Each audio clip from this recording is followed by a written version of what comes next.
All right, well, welcome back, everybody, to Train Athletic, to the Monday nutrition call, paleo, keto, all things. Today we're talking about Mediterranean diet.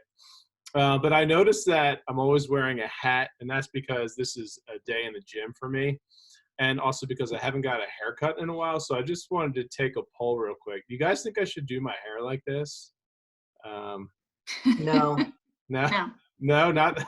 I was, I'm from Philly. I just thought maybe I could get in touch with like the Jersey Shore kind of feel. Nah, not feeling it. Do you Yeah, have a no. pierced ear? You could get the diamond though. Oh, okay. Yeah, I guess I could start there, and then Yeah. I'll ease my way into the haircut. No, not serious. But while I have this up, let me switch over screens. Actually, I want to show you one other stud. So we're going to talk about this gentleman today as well. This is DK Metcalf. He's a wide receiver for the Seahawks. And there's been some controversy around his diet I would say, in the nutrition fitness world. So I'll fill you guys in on that controversy and let you know how it applies to you. Also, I just want to, have the opportunity to just check out that studly body. Good But grief. can you see that? Yeah, good Yeah. grief. Okay.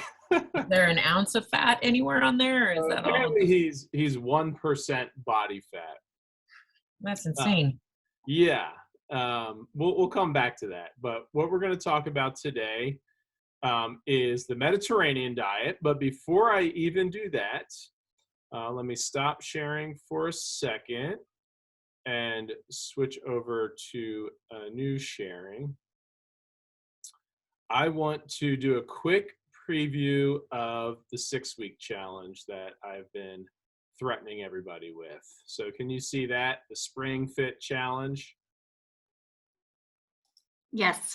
Cool. Okay, so, that's what I'm calling it. Just because we're launching it in the spring, in reality, this will something that will probably end up become revolving as sort of the on-ramp into the gym. So what I'm showing you guys is the template. In reality, it's going to be administered through TrueCoach. So you all should have TrueCoach. Next week, I'm going to launch this into your app. So if you haven't really been using the app that much, I'm going to bug you to get in there and use that app. So let's see if I can switch screens here. Oh, you want to be like that? Okay, so I'm going to print all these out and give them to you. But again, it'll be administered through the app. But, it'll look like a booklet. And on the inside here, we've got the metaphor of David. I love this metaphor, and it is going to be kind of at the heart of the theme of the challenge. So as it goes there, when Michelangelo was asked about the challenge of sculpting his masterpiece, David, he replied, "I saw the big piece of marble, I saw David, and all I needed to do was remove the unnecessary parts." So I love that idea, and for applying it to a fitness journey, because we often think, okay, I'm not where I want to be with my body or with my energy or with my performance or whatever it is. And so the question that we're asking ourselves is, what do I need to do? What do I need to add in? But a lot of times we also need to ask ourselves, what do we need to remove? What do we need to get out of the way to let ourselves flourish? And I have the belief that we are all designed to feel great and to flourish, and that our bodies know what to do. But we've got to remove the obstacles to let that happen, to let that healing happen, to let that thriving happen. So that is the idea. So in here, again, you'll kind of have this scorecard. Whether or not you use it, it's just there for your fun.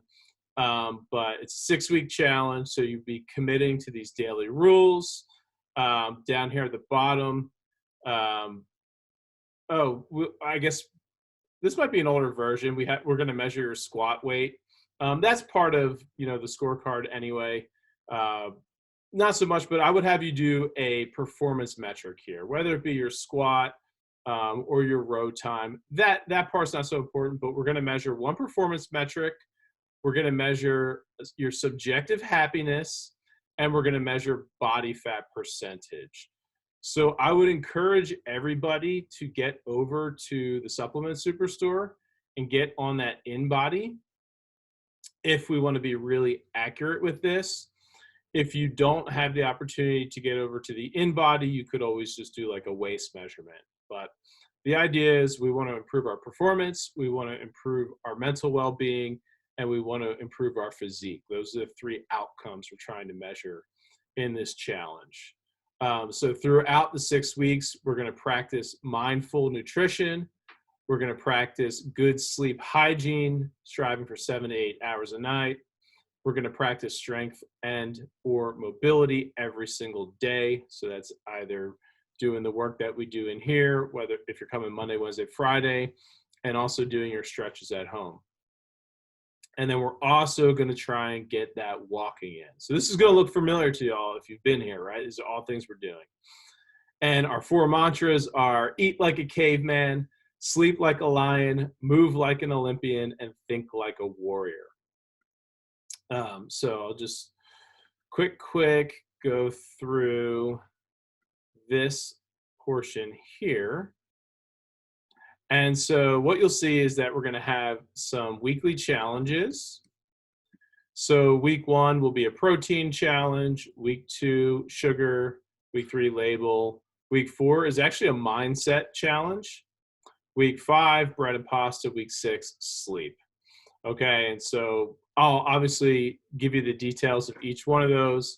But as you can imagine, we're trying to increase our protein, decrease our sugar.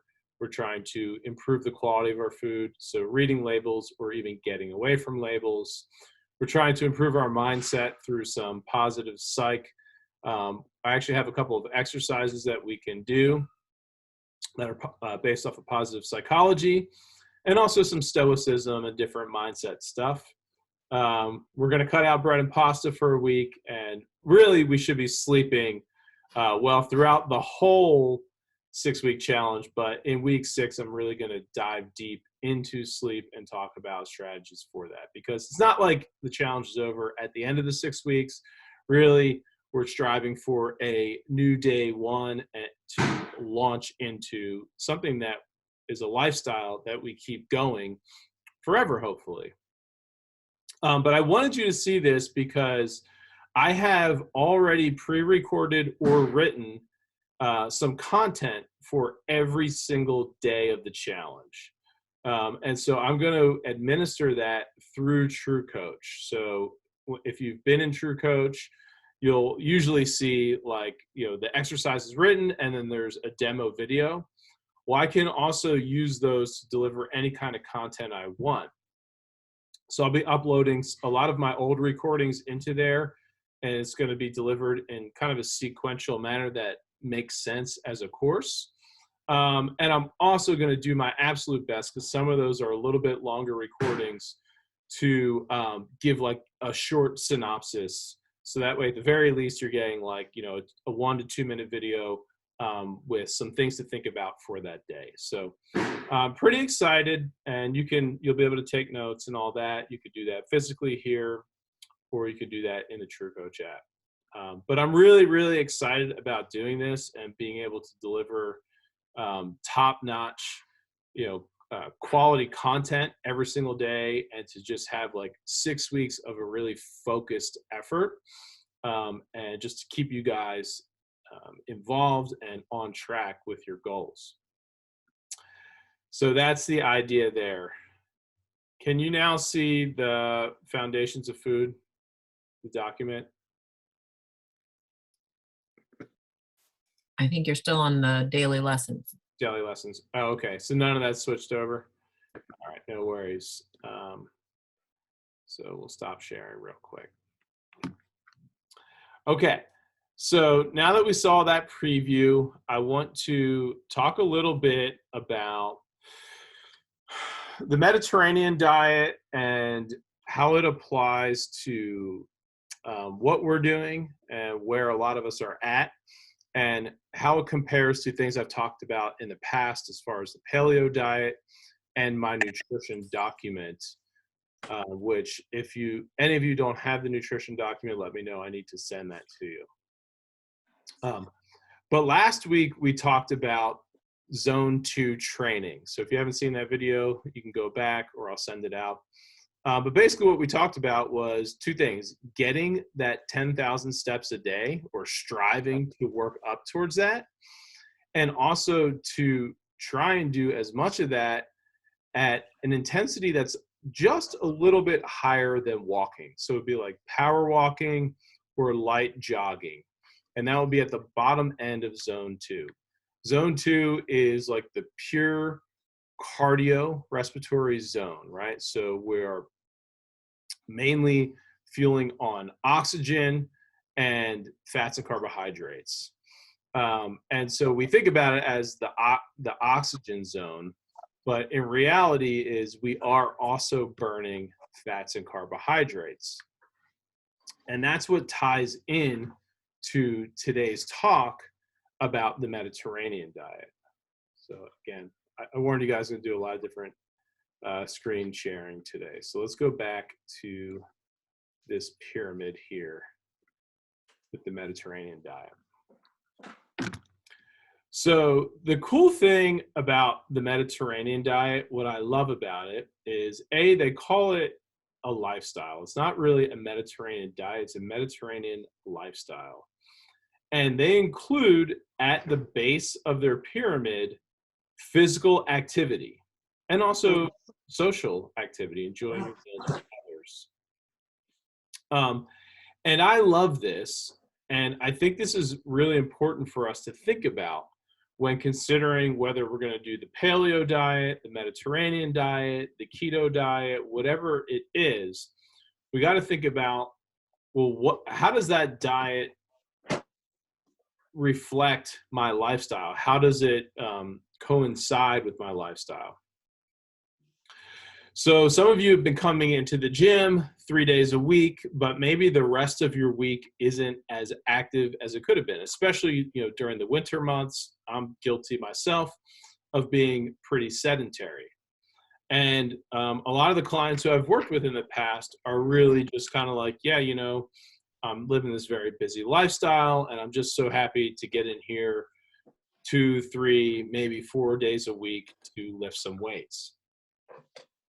And so my default recommendation is the paleo diet, because with the paleo diet, I'm killing a few birds with one stone. I'm getting people to wrap their head around eating real food that our ancestors ate, 10,000, a million years ago. I'm emphasizing eating high protein, so striving for that 1 gram of protein per pound of body weight. And I get the opportunity to talk about, not being afraid of saturated fats, not being afraid of red meat. So the paleo diet really allows me to talk about a lot of different things. But often the paleo diet leans more keto. At least the way I've delivered it in the past, it's almost more like carnivore diet, where we're really, especially if you're really trying to hit your protein through the foods that you eat. So we eat, lots of beef, lots of seafood, lots of dairy, right? So we're eating this sort of ancestral, high protein, moderate fat, low carb diet on the paleo diet. But what happens when all of a sudden you take that lifestyle where you're lifting weights 3 days a week and eating high protein, moderate fat, low carb, and all of a sudden layer on top this zone 2 training, these 10,000 steps per day? Even if you were just walking the 10,000 steps per day, it might not seem a lot, but you're actually adding a whole lot of stress onto the body. It's good stress, but we want to make sure that we are we're matching our fuel intake to that stress. So, Mhm. Angela, I hope you don't mind me sharing, because I felt the same thing you did. You mentioned feeling a little creaky, and I know Yeah. we're on the Step Up app. The last couple of weeks, you and I have really been pushing the steps and often getting close to 10,000 steps a day, sometimes over. So what is that creakiness, right? That creakiness is basically inflammation. And so Mm. what we need Mm. when we have that inflammation is more antioxidants and more omega-3 fatty acids. And this is all in my nutrition document. That's the portion that I call the anti-fragile foods. It's based off of the antidepressant food score. And those foods they're rated to be the highest in the world in antioxidants and omega-3 fatty acids. The plant-based side is the antioxidants, and the animal-based sides is the omega-3s. And what it pretty much looks like is foods that are in the Mediterranean diet food pyramid. So all those omega-3s are mostly coming from seafood, and all those antioxidants are mostly coming from dark leafy greens, berries, fruits, and vegetables. And so here we are looking at the Mediterranean diet. So if you look at this, right? So here at the base, we're thinking, okay, cool, be physically active. I'm telling you guys, strive for that 10,000 steps a day, 5,000 at a minimum. And then consider that now, all of a sudden, when you're doing that, carbohydrates actually become much more important. And I know, and I'm probably guilty of even causing a little bit of carb phobia, but carbs are a necessary fuel. So when you're doing that zone 2 training, about 50% of your energy is coming from carb utilization. So it's coming from muscle glycogen and it's coming from blood glucose. You can store about 500 to 600 grams of carbs in your body as either muscle glycogen or blood glucose. If you walk 10,000 steps a day, or especially if you do it in zone 2, 10,000 steps a day, you could almost burn half that up. So in 2 days, you could burn through all of that, right? And if you don't replace that, you're gonna bonk. It's what we call in marathon running. You can do it in just one run. In a 3-hour run, you'll bonk, and what you're gonna experience is extreme fatigue and lethargy because you no longer have carbohydrates in your body. So in order to support that active lifestyle, we actually need to get more. So again, in my nutrition document, I have what's called the rule of half. So let's actually switch over to that.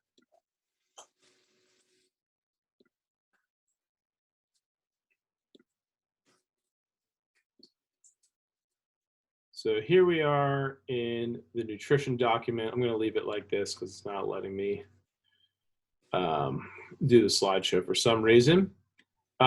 So right here, we come into the anti-fragile foods. I talked about that already. Here's your 2 lists.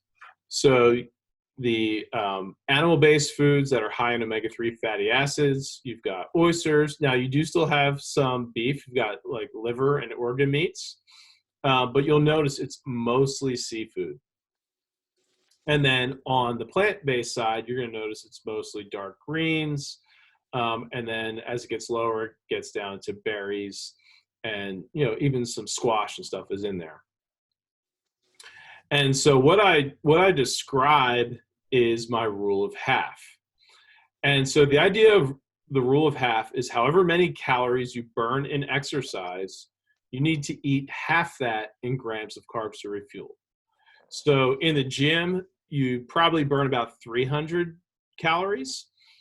On those gym days, you need to eat about 150 grams of carbs to replenish your muscles that day. Now, here's the catch, and why I've never made a huge deal about it in the past, because if you take a full rest day and just eat a normal diet, your body will replenish those carb stores. Even if it's just from proteins and fats, it will actually find a way to replenish those carb stores off a full day of rest. But my concern for you guys now, especially, I'm pre-warning you with this challenge coming up, is that now we're doing daily movement, right? So yes, maybe you're only coming to the gym 3 days a week, but you're walking 5, maybe 7 days a week, and maybe you're doing the mobility 4 days a week. You have to consider that there's a real chance you could deplete your muscle glycogen stores. And you're not going to feel awesome when that happens, and your performance is going to go down. And again, one of the things we want to measure in the 6-week challenge and see is an improvement in performance. So if you walk 5 miles in a day, that's what 10,000 steps is, you're going to burn probably about 500 to maybe even 700 calories in that 10,000 steps. So now we're talking about you need half that. So like 250 to 350 grams of carbohydrates to replenish your muscles. And we need to be active about that because we're not taking any rest days. This is assuming that you are going to do those steps every single day. So now your job to get carbs into your body actually becomes much more important. So what that can look like, it doesn't have to be, Coca-Cola or gummy bears or anything like that. That's the deal with the DK Metcalf. I'll talk about that in a second. But it just means a lot more plant-based nutrition, right? So today in the gym, we were talking about snacking. I've said this a million times. My favorite snack is a bowl of frozen berries, right? Blueberries, they have the antioxidant blend that's got, frozen cherries, blueberries, blackberries, everything, strawberries, it's all in there, right? So your plate needs to look like a big, heaping salad of dark greens, berries, and maybe even you're going to find some grains that you can add in. I would prefer you start with potatoes and rice. It's going to be the easiest on the gut. But if you want to experiment with sprouted grains, so sprouted breads or pastas, those are also pretty safe on the gut. Sourdough bread is a good option as well. So again, we're just trying to match the diet to the lifestyle. And that's what I'm trying to really emphasize here. Did I hear Karen or someone go when you said something about? Yeah, go ahead. I'll take a break and let you guys ask some questions. I know I threw a lot out there. So where are you guys at right now with this? Thoughts? I don't know. For me, it's great and I would love to do it. But at the same time, there's a part of me that's like, oh man, trying to remember all this stuff to get it at the store, keep it on hand, that kind of stuff. Yeah. Remember what I should and shouldn't be eating and when. I don't know. I mean, it's like once you get used to it, it wouldn't be a problem. It's just that learning curve. Get in the habit. Exactly. So I think, and we're going to introduce that in the challenge. So there's going to be a weekend assignment. And so it'll literally be like, throw out your sugar products and go out and buy some bags of frozen berries. Having it in the house makes it the easiest thing. Adding in extra carbs, if we're talking about plant-based easy carbs, is not difficult. I mean, it just means a grocery run where you spend some extra time in produce. You really can't get too much, especially if you're getting 10,000 steps a day, of greens and berries and fruits. You're really not going to be able to get too much. When we start getting into the potatoes, yeah, sure, you could probably overdo that, like calorically speaking, I'm talking here. But that's going to fill you up as well, right? So you're more likely to stop eating potatoes because of the bulk than to eat so many that it becomes a calorie issue. The other thing to consider, Angela, is that your calorie window, your calorie cap goes higher with all those steps, right? So I estimate it's a minimum of 100 calories per mile that you walk. Okay. So when we were doing, we had you at 10 times your body weight as your calories. Mm-hmm. You can, if you're getting those 10,000 steps, you have a cushion now of 500 extra calories every time. Oh, I forgot. And you should eat them. You'll actually feel better.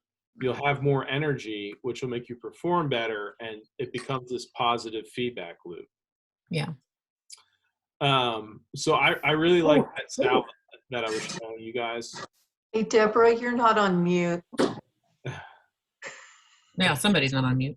Yeah. Trying. Yeah, oh, I got her. There we go. Okay. I I wonder what she forgot. know. Yeah. I forgot something. But okay, so let me share a couple other hacks for you guys. So, pasta wise, I've been using edamame pasta recently, and Soy. it's like the ultimate hack. Now, it is soy based. If you're squeamish about soy, I understand, move on. But if you're open to it, the edamame pasta is 42 grams of protein per serving. Whoa. So it is wild. So I've been making some, like the other night I made meatballs. So it was a hybrid. I used the elk meat that Jack gave me, and I bought just some pre-made. It was beef sausage hybrid meatballs, and I did it with tomato sauce and the edamame pasta. And Michelina, my wife, she really likes the pasta. And I mentioned that because if she likes the pasta, it means it's not like some weird, funky tasting food. Like, she's like my barometer for if regular people would actually like this and eat it. She liked it. It's Michelina approved. And it's crazy because when you plug it into Chronometer, it actually just catapults your protein. So it makes it really easy to hit your protein.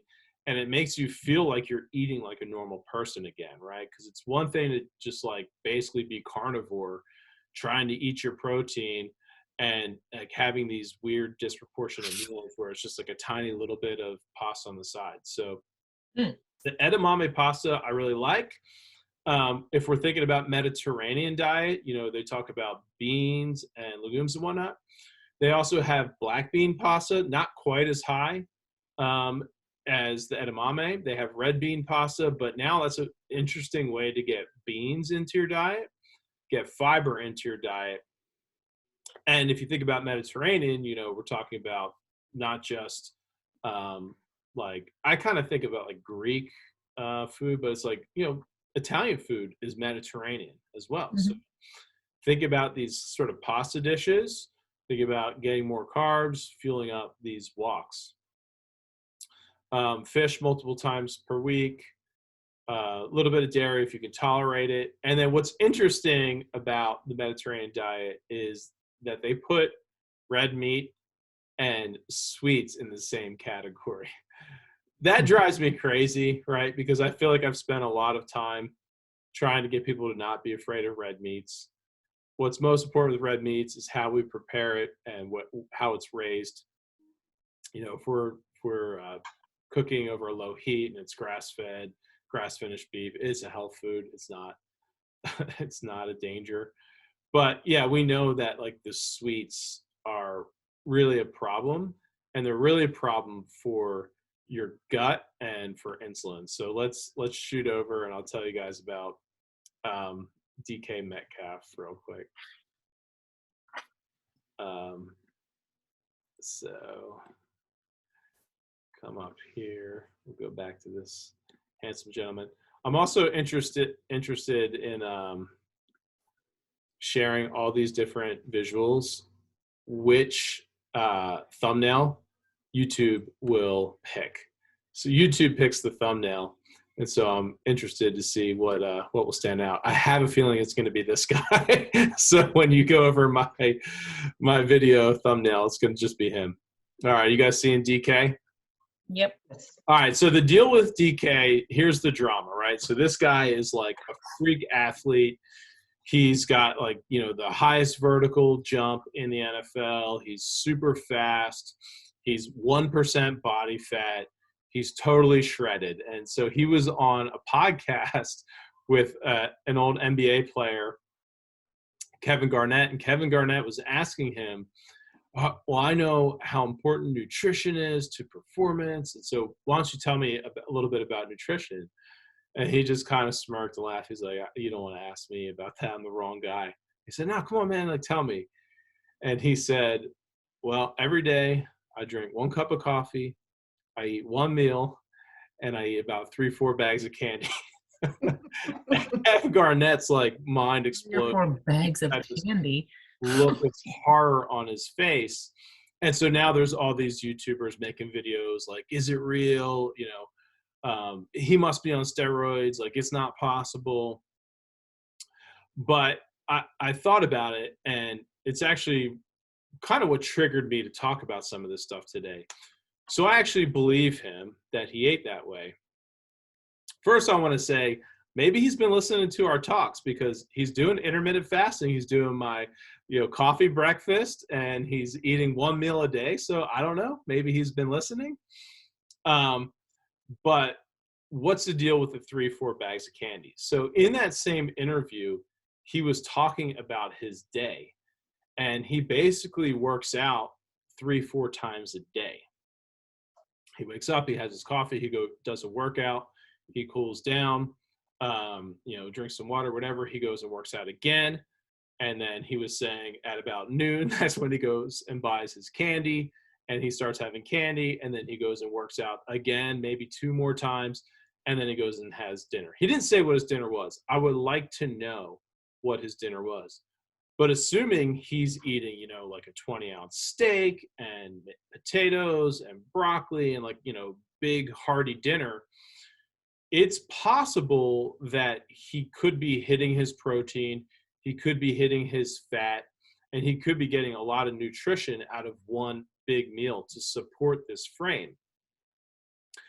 But the way he described working out, and maybe you guys have heard about this with like Michael Phelps in the past, this guy's probably burning 1,000 calories or more in high intensity exercise every day. He is probably depleting his muscle glycogen every single day. And if you stop to think about it, how is he going to eat 600 grams of carbohydrates every single day and also be able to work out 4 times a day? That's a lot of rice and pasta. It's going to feel absolutely disgusting for him to actually eat that many carbs. But he needs it to perform at his level. We don't need it to perform because we're not at his level. But it becomes like an engineering problem at some point. I call it like macro Tetris. It very well may be that the only way he can get that amount of carbohydrates into his body is just to literally eat, he said he likes the gummy lifesavers. I've heard of people doing like Swedish fish and gummy bears. He just needs like the easiest, simplest carbohydrate that he can get into his body in order to continue performing at that level. Now, I would not recommend that for any of you. A, because we are not him. And B, because I'm really concerned for his long-term gut health. Eating that much sugar is setting him up for susceptibility to candida and different sort of kind of gross things down the line. But, he's in it for the money today, and he's got to perform at his peak today. And I actually believe him, and I actually believe it might make sense on a scientific level. You guys have heard of like Michael Phelps eating 10,000 calories a day back when he was training, and basically was just eating like pancakes, just stacks and stacks of pancakes. So it does become pretty crazy problem to try and solve to support that level of physical output. Again, we're not training like he is, but I am asking and encouraging you guys to walk much, much more. And that's not nothing. It's not free energy. You are using fuel in your body. And unfortunately, it's not purely fat. As much as I would like to say, like, you can just burn fat, if we're doing that zone 2 training, we're doing aerobic training, you do need some carbohydrates to support that. And that it's going to be meaningful, and it's going to be noticeable when they're gone. It's going to impact your brain. It's going to impact your hormones. It's going to impact your sleep. It's going to impact your adrenals if those baseline carbohydrates aren't there. So I know, kind of saying it over and over again, but I want you to take that in, especially going into this challenge, and just think about how you can find balance and how you're going to strategize it. So in the challenge, I'm recommending you guys walk 5 to 10,000 a day. Maybe the compromise, the solution for you is just to hit that 5,000 and stay closer to the diet you're familiar with. Or if you're really striving for that 10,000 and you're striving for more time in zone 2, then I highly, highly encourage you to consider how to get more plant-based carbohydrates into your diet. All right, point made. I think y'all get that. Questions, concerns, feelings? Throw your hate at me now. What do y'all think?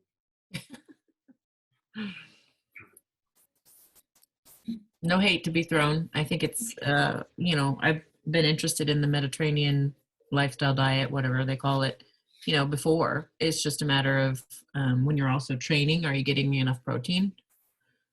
Yeah. So I think the protein stays the same. I would deviate from the Mediterranean diet and just say, eat the protein that works for you, whether that's chicken, beef, pork, whatever. But in line with Mediterranean diet, and I've always encouraged this, try and get, a few servings of fish a week. Those omega-3s are going to really make a big difference. It can actually be cheaper too. So over at the store, I've been getting like cans of sardines and oysters. The sardines are super cheap. I think you can get like, for a couple dollars, I think you can get some like 30 grams of protein out of a can of sardines. And they're usually in olive oil, and they also have, bone in. But because they've been soaking, they're really easy to eat. That's an important point too, because part of that creakiness, Angela, is collagen, right? The creakiness is your tendons and ligaments. So getting enough collagen protein is going to help out with that as well. So I think still focusing on the protein. That's why week 1 is going to be the protein challenge. Focusing on strategizing, how can I get as much protein as I can from animal sources. But I'm going to, like I said, I give you that little tip with the edamame pasta. Yeah. I think that will help. Is that at the store? Say it again. Is that at the store? Yeah. Yeah. You can. I don't know if you can get it anywhere, but it's definitely there. Yeah. And then just looking at the, the greens, the berries, the fruits as a reward. If you can start to look at it as a reward, as a treat that's in addition to your base diet, that's supporting you to be able to literally go the extra mile to do the walking, then it could be fun. It could be like a reward system. I did a thing a couple of years ago where I tried 2 new pieces of produce every day. Now, granted, it worked. That it helped that I was working in a grocery store. But it was surprisingly really fun and enjoyable, and I felt really good. We've got some mangoes over there right now, that Atolfo mangoes, that are like absolutely the most delicious things I've ever eaten in my life. And we're heading into a good season for produce. Yeah. So Summer. citrus fruit, lots of, sweet fruits that will go a long way for you. But the Cool. frozen berries, you're never going to beat that. Jason was talking about freezing grapes. That could be a really fun way to do it. I'm surprised nobody asked about fructose. Fructose in nature is not something to be feared. They've done these studies where they compare side by side, like, high fructose corn syrup, refined fructose in the diet compared to actually fructose coming from fruit. And the people who are eating fruit have positive health outcomes as opposed to any of the negative outcomes that people are afraid of. That's because these foods are packed with fiber and water and minerals and antioxidants and all that. And it's in its natural form, it offsets all of that. Agreed. Yeah.